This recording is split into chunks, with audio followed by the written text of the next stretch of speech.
Azlık bilen doğdu bugün doğan günümüz. Yeke koymorun deyip sen bana söz vermedin mi? Mihman yalı 3 günlük bededin ömrümü.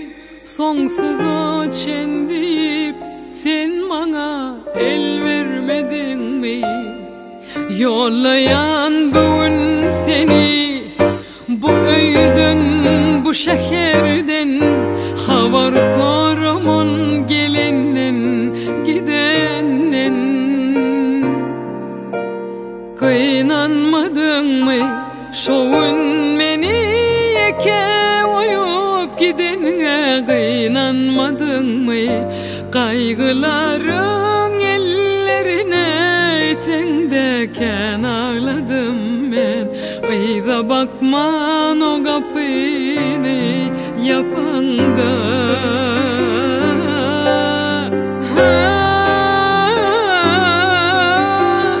Kıynanmadın mı şoğun beni yeke oyup gidenine? Kıynanmadın mı kaygıların ellerine itendeken? Ağladım ben ayda bakman o kapını yapanda.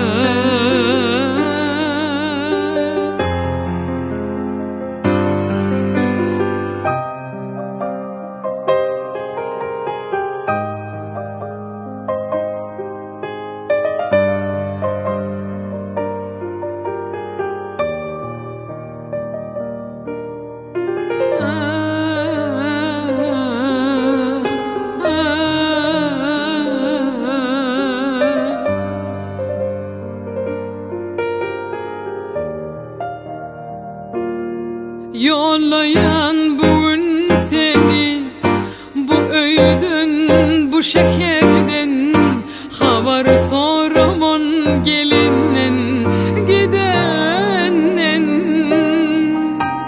Kıynanmadın mı şoğun beni yeke oyup gidenine? Kıynanmadın mı kaygıların ellerine itendeken? Ağladım ben ayda bakman o kapını yapanda.